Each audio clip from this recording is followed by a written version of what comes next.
SCP-182. Name, Writer. Object Class, Euclid.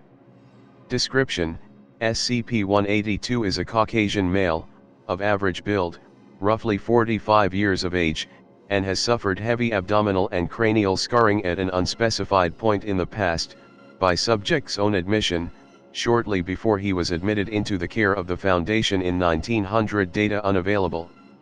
SCP-182 is both deaf and mute, compensating for these disabilities with natural abilities.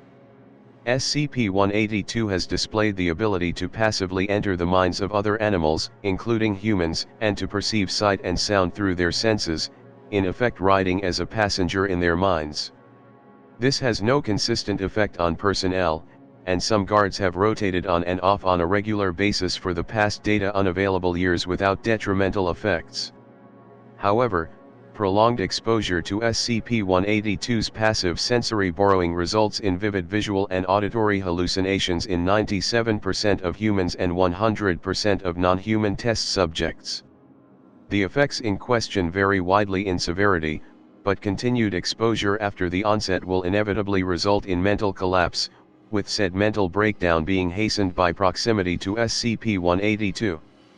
SCP-182 has displayed the ability to consciously force hallucinations upon his guards when under duress, and as such it is advisable that subjects known to agitate SCP-182 be avoided, including mention of SCP-076-2, SCP-682, and SCP-182's own past prior to acquisition by the Foundation.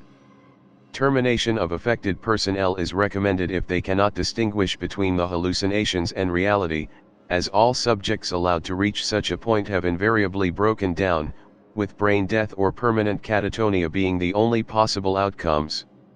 SCP-182 cannot control this ability with any appreciable degree of skill, and automatically sees and hears the perceptions of any living animals within 10 meters.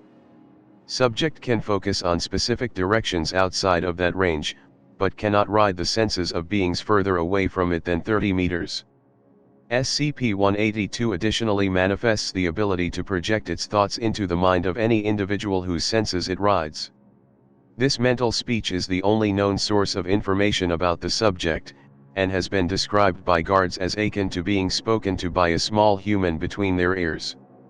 SCP-182 exhibits no mimetic or telepathic hazard stemming from this speech, though subjects report that his voice is always a component in their hallucinations.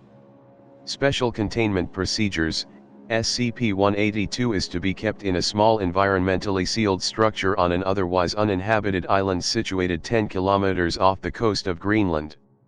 A team of 5 guards are to be assigned to guard the subject at all times. Guards are to be examined for psychological damage once per month. Guards who show any signs of damage are to be recalled from their post and are required to undertake a full course of psychiatric therapy prior to returning to duty. No single individual is to spend more than 6 months at a stretch on 182 guard duty, and are required to spend a minimum of 3 months on a different assignment before returning. Personnel are entitled to refuse this assignment if they have already spent a total of 8 months or more on the island. SCP-182 has requested to be kept under heavy sedation for 20 hours per day. Following Incident 182-7, this privilege has been revoked.